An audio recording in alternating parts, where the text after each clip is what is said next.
Soul here before you with another video of indirect speech. We have seen assertive sentence, interrogative sentence, imperative sentence. Even we go with the late construction, let that change into two formation, imperative belonging construction. And now today we are going to get before you with exclamatory sentence. In sentence formation we have seen exclamatory sentence, sudden feeling of happiness or sadness. जो अचानक भाव व्यक्त होते हैं, जो भाव व्यक्त होते हैं, उस भाव को exclamatory approach कहा जाता है. जैसे you are just paying in your studies and suddenly your brother came behind and exactly he made you wow, you got frightened suddenly. That sudden expression got it. If you are afraid, just pinned you मागून कोणी अशी pin टोचली किंवा चिमटा काढला. ouch, that feeling of happiness or sadness, wow, that's great. म्हणजे you have seen on the way that most beautiful flower in garden, your reaction, wow, that feeling goes with the formation of exclamatory. Sudden feeling of happiness or sadness go with it. As per regular changes in assertive, you go with the said into told and said itself, and interrogative said into ask. Imperative, we have formations of requested, ordered, want, advise, etc. And now in exclamatory sentence the change go with the said into exclaim. आपको said का रूपांतर exclaim में करना है. EXCLAIMED spelling याद रखना है. said का चेंज जो होता है exclamatory में exclaim होता है, और जो सेंटेंस जोड़ा जाएगा यहाँ that रहेगा. इसके पहले भी हमने assertive में that से जोड़ा. ओके, assertive में जोड़ा. Now today we are going to put out that in two places. Even today with exclamatory sentence we are going to look out latest construction. latest में भी that से sentence attach होता है. तो इस प्रकार का भावार्थ होता है जो एक्सक्लेमेटरी में, और एक्सक्लेमेटरी जो इंडिकेट होता है, जो रिपोर्टिंग स्पीच के माध्यम से होता है, हाउ और व्हाट के माध्यम से होता है. हाउ के सेंटेंस में आमतौर पर केवल एडजेक्टिव का इस्तेमाल किया जाता है, और व्हाट के सेंटेंस में एडजेक्टिव के साथ में नाउन का इस्तेमाल किया जाता है. That is very much compulsory. यदि सेंटेंस में ए आर्टिकल का इस्तेमाल हुआ है, समझ लेना है कि व्हाट का इस्तेमाल होगा ही वहां. Okay, what a nice boy, how beautiful it is. देखो ना, एक सेंटेंस में नाइस बॉय इस्तेमाल किया, नाइस के बाजू में बॉय इस्तेमाल किया है, और एक सेंटेंस में हाउ ब्यूटीफुल इट इज. तो इस सेंटेंस में सिर्फ एडजेक्टिव का इस्तेमाल किया. ये हमें चेंज करना है. जैसे आप एक एक्सक्लेमेटरी का सेंटेंस होगा, हाउ ब्यूटीफुल इट इज का असर्टिव कैसे बनाओगे? It is very beautiful. How nice it is का कैसे बनाओगे? It is very nice. अच्छा, मुझे बताओ, व्हाट अ गुड बॉय, इसके ये सेंटेंस आपके सामने है और उसको असर्टिव बनाना हो आपको, व्हाट अ गुड बॉय का, तो व्हाट अ गुड बॉय का असर्टिव क्या बनाओगे? He is a very good boy, he is a great boy, he is an extraordinary boy. माने you can put out the adjective as per your own sense. आपने वो boy के आधार से आपने subject select किया ही. जैसे हाउ ब्यूटीफुल, हाउ ब्यूटीफुल, इतना ही sentence है, तो आप कैसे लिख सकते हो इसको? असर्टिव बनाना है तो इट इज वेरी ब्यूटीफुल भी बोल सकते हो, शी इज वेरी ब्यूटीफुल भी बोल सकते हो. That depends on you. यदि कंस्ट्रक्शन आता है हाउ इम्पॉसिबल, माना जैसे एक कंस्ट्रक्शन आया है कि वे इम्पॉसिबल बोल दिया, सिर्फ ही सेड इम्पॉसिबल, तो आप क्या बोलोगे असर्टिव में? It is very impossible, it is impossible. Subject देना पड़ेगा ना, वेरी नहीं इस्तेमाल करेंगे. लेकिन सब्जेक्ट तो देना पड़ेगा ना, हेल्पिंग वर्ब तो देना पड़ेगा ना। वो डिपेंड करता है जब भी इनडायरेक्ट स्पीच हो या असर्टिव सेंटेंस बनाना हो एक्सक्लेमेटरी का, तो उस वक्त में क्या होना चाहिए कि if you don't have subject there, you have to look out the noun. Through the noun you are going to select subject. Okay, so here before you the construction power exclamatory sentence EXCLA abate URY उद्गारवाचक वाक्य झाला आणि उद्गारवाचक वाक्य केव्हा येते आपल्या समोर? Sudden feeling. जब हमने असर्टिव में अफर्म एंड नीगे एक्सप्रेस किया, वाक्य की शुरुआत सब्जेक्ट से हुई, आखिर में फुल स्टॉप दिया और असर्टिव कहा, जिसमें सवाल पूछा गया इंपरेटिव सेंटेंस कहा, जिसमें आज्ञा दिया गया इंपरेटिव सेंटेंस कहा. अभी यहाँ जो उद्गारवाचक वाक्य ये कब आएगा आपके सामने? अचानक हो जाएगा. वो आनंद की बात होती है, वो दुख की बात होती है, अचानक मालूम गिरता है कि ऐसा हुआ वैसा हुआ, खुशी भी हो सकती है, सैड कॉकरोच भी हो सकता है, और कुछ चेंजेस भी होते हैं उसमें शब्दों के रूप, जो हम अपनी भावनाएं व्यक्त करते हैं, अपनी भावनाएं व्यक्त करते हैं. जैसे अभी एक्सक्लेमेटरी सेंटेंस में सेड का रूपांतर आप एक्सक्लेम में करोगे, ये CLAIMED. ओके, सेज का रूपांतर एक्सक्लेम्स. वो रूल्स हर जगह लागू होता है. यदि रिपोर्टिंग वर्ब आपका प्रेजेंट टेंस में, पूरा सेंटेंस प्रेजेंट टेंस में जाएगा, बाकी चेंजेस तो आपको करने हैं. और यहाँ दैट से सेंटेंस जोड़ना होता है. In assertive, in exclamatory sentence you have to attach the sentence with the that. Okay, now here we have the sentence. He said to her, how beautiful the nature is. ये अभी sentence है, how beautiful the nature is. ये how के बाजू में beautiful आया है और the nature यहाँ सब्जेक्ट आया है और ये हेल्पिंग वर्ब. तो इस वाक्य को आपको यदि सरल बनाना है तो आप कैसे बनाओगे? how beautiful the nature is का कैसे बनाओगे? the nature is very beautiful. आप कैसे बोलोगे उसका assertive? the nature is very beautiful. अच्छा, दूसरा सेंटेंस है, Dinesh said what a clever act it is. तो इसका क्या बनाओगे assertive? It is a very clever act. Okay, फिर वही नियम चालू होता है, प्रेजेंट टेंस का पास्ट टेंस का पास्ट परफेक्ट टेंस. यहां भी वही नियम है, सिर्फ आपको क्या करना है, एक्सक्लेमेटरी को असर्टिव में कन्वर्ट करना है. जैसे यहां सेड का रूपांतर आप एक्सक्लेम करने जा रहे हो, EXCLAIMED. सेड का रूपांतर एक्सक्लेमेटरी में एक्सक्लेम, EXCLAIMED. स्पेलिंग याद कर लो. ओके, अच्छा, टू निकल गया सेंटेंस से, हर जोड़ दिया, दैट से सेंटेंस को अटैच किए. ओके, यहां तक के ध्यान में आया. सेड का एक्सक्लेम, दैट से सेंटेंस अटैच हुआ है. अभी how beautiful the nature is, इसको प्रेजेंट को पास्ट टेंस बनाना है और सेड सब्जेक्ट पहले लेना है. द नेचर was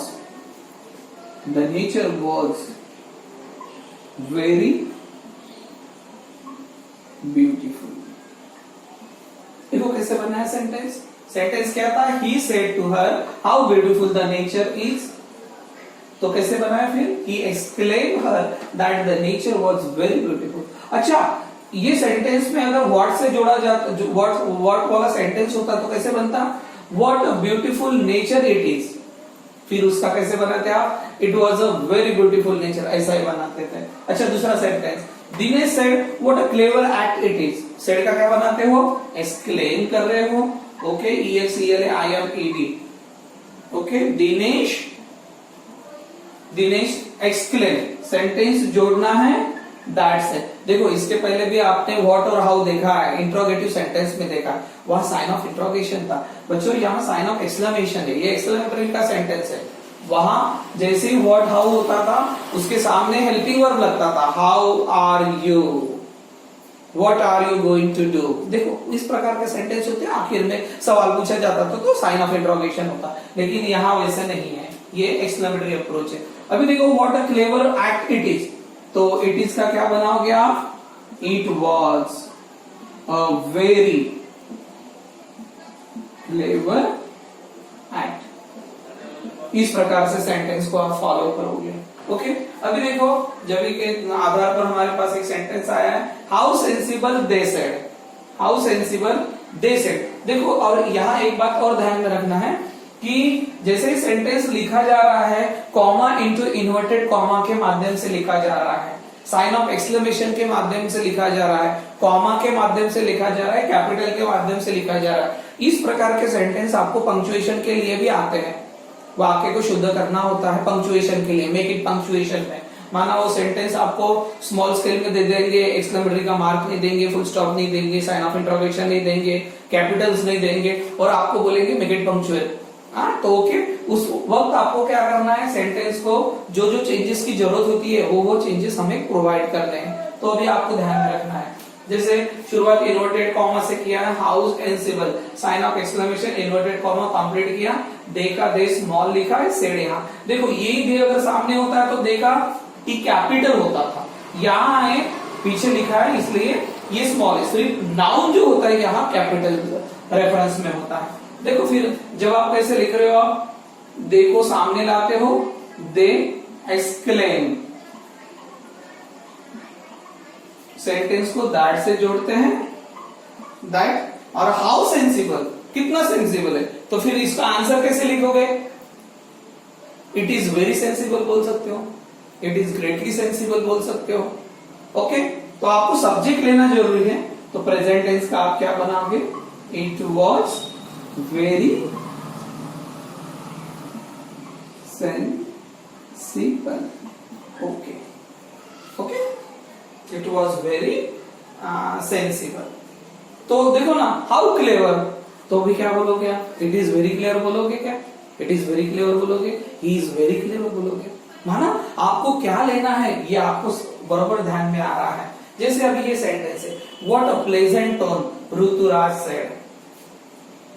देखो तो सेंटेंस कैसे बनने जा रहा है, ऋतुराज एक्सक्लेम दैट। अभी सब्जेक्ट टोन है, नाउन टोन है, तो टोन के लिए आप क्या लोगे, it was a very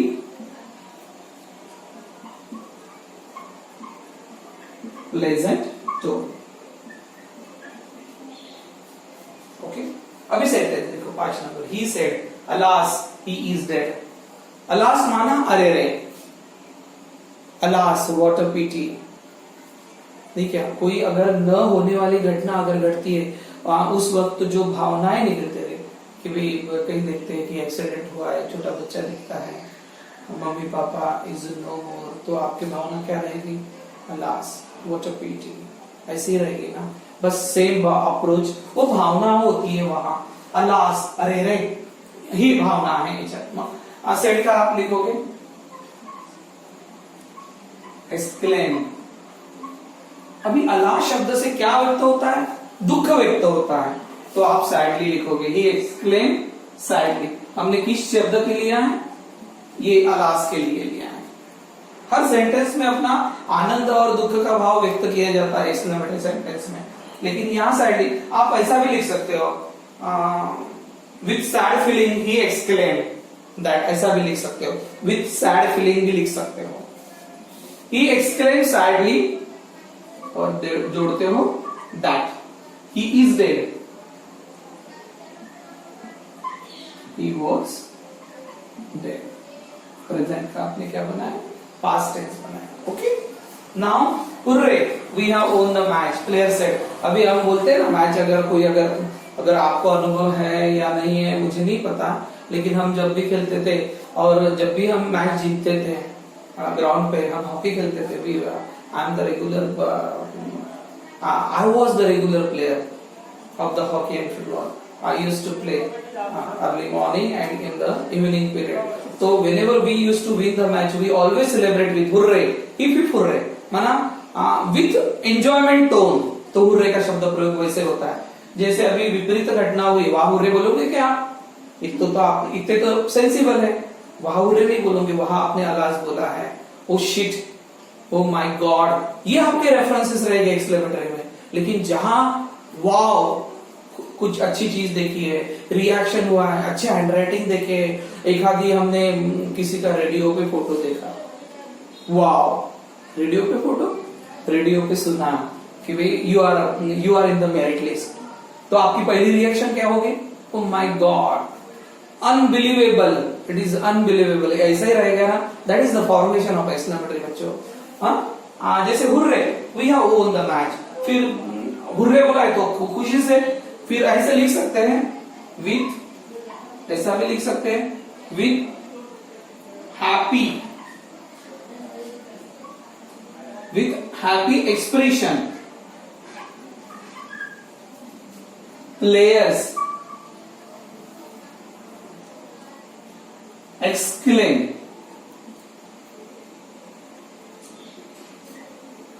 that, फिर जोड़ तो फिर क्या है सेंटेंस, we have won the match, that, we का क्या होगा, दे, हैव का क्या होगा पास्ट टेंस में, हैड won the match, जोड़ दो, हो गया सेंटेंस। अभी वैसे ही है, my God I lost him, Shahrukh से, अभी माई गॉड आया है, माई गॉड का एक्सप्रेशन कैसे है, सैडली एक्सप्रेशन है, भगवान को कब याद कर रहे हो, खुशी के पल पे होता है या दुख के पल पे होता है। जब हम रेगुलर उसकी स्मृति रखते हैं तो शायद ऐसे पल ही नहीं आए, क्योंकि हमें चार्जिंग मिलती है उससे, ऑलमाइटी से, ओके। लेकिन फिर जैसे ही तकलीफ वाली बात होती है, oh my God, oh God please save me, फिर वो मुंह से शब्द प्रयोग बाहर आते हैं, ओके। चारों सेड, फिर माई गॉड बोला है उसने, देखो इन्वर्टेड कॉमा दिया है माई गॉड के बाद, ये सडन फीलिंग है, अचानक वाली फीलिंग है, इसलिए साइन ऑफ एक्सक्लेमेशन दिया है, Charu, Charu exclaim sadly, that, that, फिर जैसे सैडली बोला तो माई गॉड लिखने की जरूरत नहीं है, हुर्रे लिखने की जरूरत नहीं है, अलास लिखने की जरूरत नहीं है, वो रिप्लेसमेंट है, दैट, आई किसके लिए है, चारू के लिए है, दैट शी, और पास्ट टेंस का क्या बनाते हैं हम, past perfect tense, she had lost. तो इस प्रकार से आपको सेंटेंस बनाने हैं, और इसकी वर्कशीट भी आपको मिलेगी, ये वीडियो के साथ में वर्कशीट भी मिलेगी, तो so that you must understand the entire phase of exclamatory approach।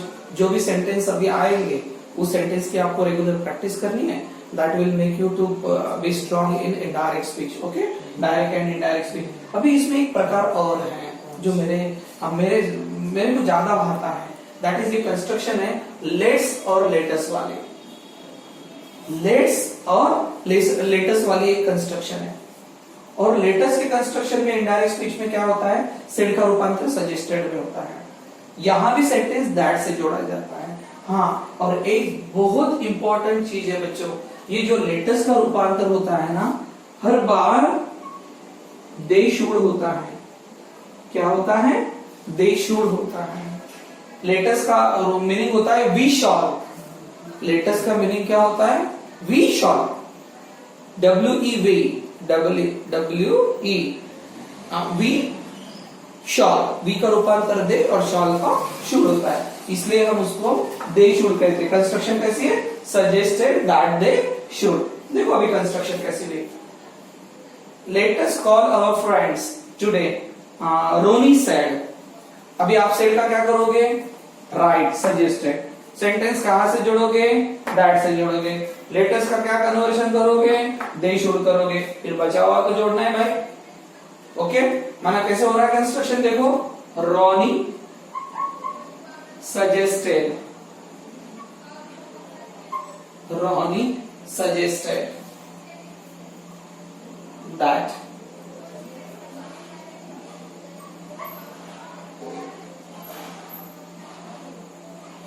they should call, और क्या क्या होगा, their friend। टुडे का क्या बनाएंगे आप, that day, हमारा कंस्ट्रक्शन कैसे बना बताओ, रॉनी सेड का सजेस्टेड बनाए, लेटर और दैट से सेंटेंस जोड़े आपने, अच्छा, और ये लेटस का जो चेंज किया आपने, दे शुड किया, बाकी वर्ब को पहले फॉर्मेशन में रखा, और टुडे का क्या बनाए, दैट डे लिखा है, और क्या क्या किया, देयर में चेंज कर दिया। इस प्रकार से सजेस्टेड दैट दे शुड में, जैसे भी प्रैक्टिस होगी आप कर सकोगे। सेड का रूपांतर सजेस्टेड में, वाक्य जोड़ना है दैट से। लेटेस्ट का क्या होता है दे शुड, बाकी तो फिर कोई प्रॉब्लम नहीं। Let's expect it, he said, फिर कैसे बनेगा ये construction, he suggested, okay okay that. और लेटेस्ट का क्या बना रहे हो आप, they should, okay expect, EXPECT, it, full stop. ध्यान में आ रहा है? जैसे अभी यहाँ स्पीकर, सिर्फ स्पीकर इस्तेमाल किए, अगर लिसनर रहा, जैसे ये कंस्ट्रक्शन रहा हमारे टाइम में, मैं जब 10th क्लास में था ना तब का ये सेंटेंस है। नसीम बानू सेड, तो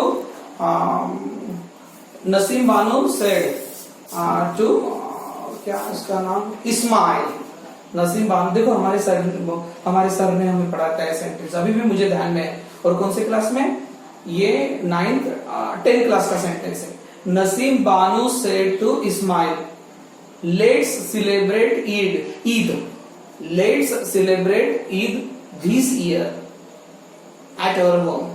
तो ये सेंटेंस था, अभी भी मुझे पूरा, देखो जैसे मैंने अपने सर का नाम लिया तो मेरे अपने सर मुझे क्लासरूम में दिखे, याद आ गए पूरे। आज से कितने साल पहले, 30 साल पहले वाली बात बच्चों, 30 साल पहले वाले सर मुझे क्लास में याद आ रहे और उन्होंने ये सेंटेंस पढ़ाया था। Naseem Banu said to Ismail, let's celebrate Eid at our home this year. तो सेंटेंस क्या बनाया था फिर, Naseem Banu suggested Ismail that they should celebrate Eid at their home that year. तो देखो कैसे होता है, जब हमारा मन बुद्धि संस्कार पढ़ाई के वक्त एकाग्र होता है तो हमारे में चेंजेस आना चालू होते हैं। देखो पढ़ाई दो तरीके से होती है, एक ऊपर पढ़ाई की भाई माँ बाप को बता रहे कि भाई हमारे पास मोबाइल है, ऑनलाइन प्रिपरेशन कर रहे हैं, और पढ़ाई के वक्त आपका मन बुद्धि संस्कार कहाँ है। शरीर से तो आप वहां हो लेकिन मन से कहाँ हो, ये भी ज्यादा मायने रखता है। और इस मोबाइल के हमें सिर्फ बेटरमेंट माना अच्छे फायदे लेने हैं, अच्छे फायदे, क्योंकि बहुत सारी अनवांटेड बातें भी ये मोबाइल वाले सुनने आ रही है। पेरेंट्स के ओपिनियन है, माना यहाँ के ही पेरेंट्स नहीं और बहुत सारे और से, या जो अभी जो हमारे फ्रेंड्स शेयर करते या बाहर से ओपिनियन आते हैं कि भाई वो बच्चों का हिसाब। और बहुत बार बच्चे अपने मन में ठान लेते, देखो जैसा देश वैसा वेश, हमें ये सिस्टम को भी एडॉप्ट करना पड़ेगा। जैसे हम तो बहुत राह देख रहे हैं कि गवर्नमेंट हमें कब परमिशन देते हैं और हम आपको हमारे सामने कब बिठाते हैं, क्योंकि हम बहुत मिस कर रहे हैं, आपको क्लासरूम को मिस कर रहे हैं। लेकिन हम ये बोलकर टाल भी नहीं सकते, भी आज की बात कल पे नहीं डाल सकते हैं। हमें तो शुरुआत में रहना है, हमें तो अटैचमेंट में रहना है। और कभी कभार घर में माँ बाप बोलते हैं तो आपको बुरा भी लगता है कि हमें लेक्चर देते हैं, नहीं क्या। और वहां फिर ये सारी चीजें होती है, वैसे नहीं करना है। दुनिया में ये दो लोग ऐसे हैं आपके माँ बाप जो आपसे बहुत प्यार करते हैं और वो चाहते हैं कि जो हमने हमारे जीवन में नहीं किया है हमारे बच्चे करें, इसलिए सब चीजें वो आपको प्रोवाइड करते हैं। कोई माँ बाप तो ऐसे मजदूरी करने वाले, उन्होंने भी अपने बच्चों को मोबाइल ले दिए, क्योंकि हम तो पहले मोबाइल के लिए विरोधी करते थे कि बच्चों को नहीं देना है। लेकिन क्या करें, सिस्टम ही ऐसा आया है और हमें समझ लेना है। अगर आपको कंफ्यूजन है तो आप मुझे कॉल करो, आप ऐसे डिपेंड ना रहो।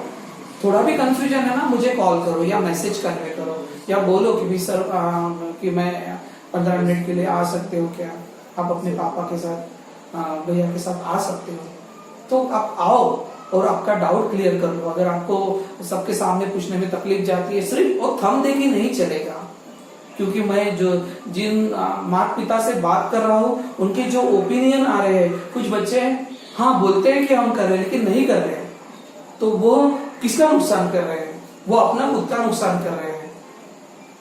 आणि मग घरती गेल्यावर शेपूट पकडून काय फायदा। आज जी वेळ आहे ती वेळ आपल्याला यूज करायची आहे। तुम्ही जर आज वेळेला यूज करता तर युजफुल बनाल आणि सर्वजण तुमच्यासाठी तुमचा यूज वापरला जाईल, नाहीतर मग दुसरा टाक लागतो यूजलेस। कोई भी आके आपको उपदेश दे चलेगा, और हमें ये पता नहीं, पसंद नहीं है। अगर कोई हमें संदेश देता है, उपदेश देता है या किसी के बारे में बोलता है तो आपको ये पसंद नहीं होता, ऐसा नहीं होना चाहिए। You must be very punctual, you must be very alert about your future, क्योंकि आज आप 10वीं में पढ़ते हो तो बस 12वीं में इससे 4 पट ज्यादा पढ़ाई करनी है भाई बच्चों, 4 पट ज्यादा पढ़ाई करनी है, तब क्या करोगे? और जरूरी नहीं कि हर चीज होती है, नहीं क्या? तो अभी देख रहे हैं ना, जो बच्चे 11th 12th में है, अभी वो भी तो लॉकडाउन की वजह से घर में है, उनको भी तो पढ़ाई करनी है। जो करेंगे उनको मिलेगा, जो नहीं करेंगे दे विल बी सिक। तो that depends on your intensity, and I am very much optimistic about you.